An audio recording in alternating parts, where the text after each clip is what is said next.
और इस तरह के प्रश्न भी कुछ पैरामिलिट्री को लेकर हमारे चैनल के कमेंट्स में कुछ वीडियोस के नीचे मैंने देखा हूँ, इसलिए मैंने सोचा इस बात पर वीडियो बना दूँ। मगर दोस्तों, मैं ये भी आपको बता दूँ कि एडमिनिस्ट्रेटिव ट्रिब्यूनल एक्ट का सेक्शन 2 जो है, section 2, that is about application of that act, और उसमें एक स्पष्ट प्रावधान है सेक्शन 2 सबसेक्शन 2 में।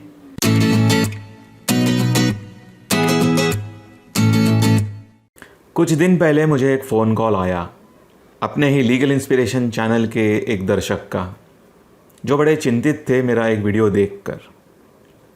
एक वीडियो मैंने सर्विस लॉ पर बनाया है। जो सेंट्रल गवर्नमेंट एम्प्लॉयज़ या स्टेट गवर्नमेंट एम्प्लॉयज़ होते हैं, उनके सर्विस मैटर को लेकर उन्होंने या तो स्टेट एडमिनिस्ट्रेटिव ट्रिब्यूनल या सेंट्रल एडमिनिस्ट्रेटिव ट्रिब्यूनल में पहले जाना चाहिए, ऐसा मैंने उस वीडियो में बताया है।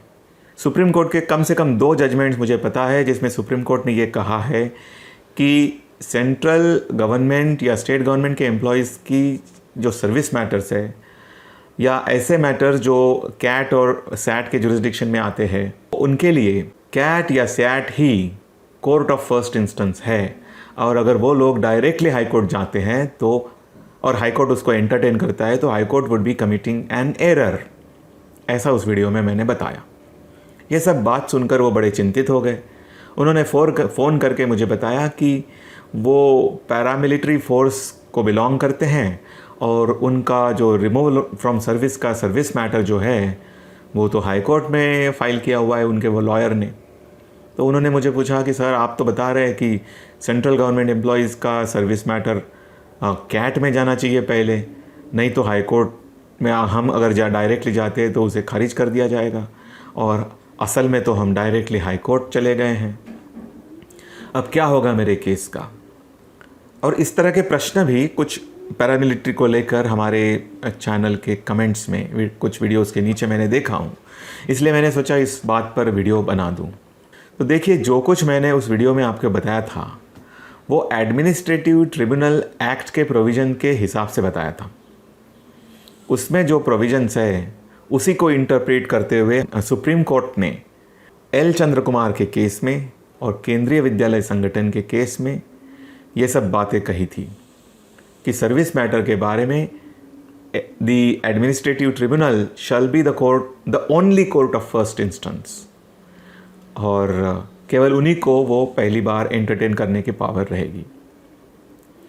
मगर दोस्तों, मैं ये भी आपको बता दूं कि एडमिनिस्ट्रेटिव ट्रिब्यूनल एक्ट का सेक्शन 2 जो है, section 2, that is about application of that act, और उसमें एक स्पष्ट प्रावधान है सेक्शन 2 सबसेक्शन 2 में कि this act shall not apply to the members of armed forces और other armed forces of the union.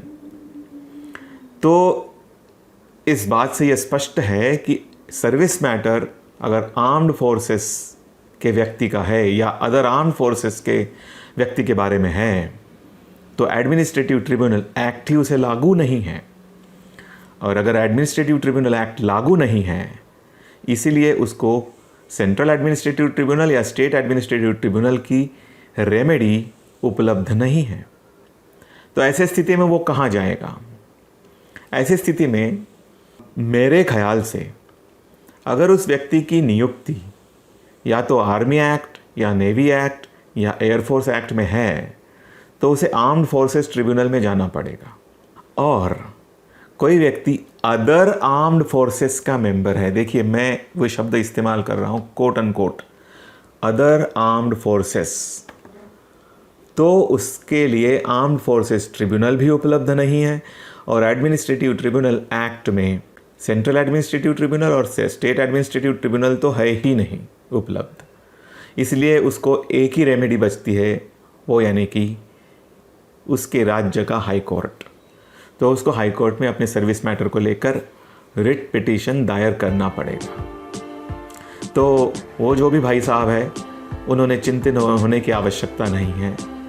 मुझे लगता है पैरामिलिट्री फोर्स ये अदर आर्म फोर्सेस में तो आता ही है और इसीलिए उनका मैटर जो हाई कोर्ट में दायर हुआ है उस बात को लेकर उन्होंने चिंतित होने की आवश्यकता नहीं है।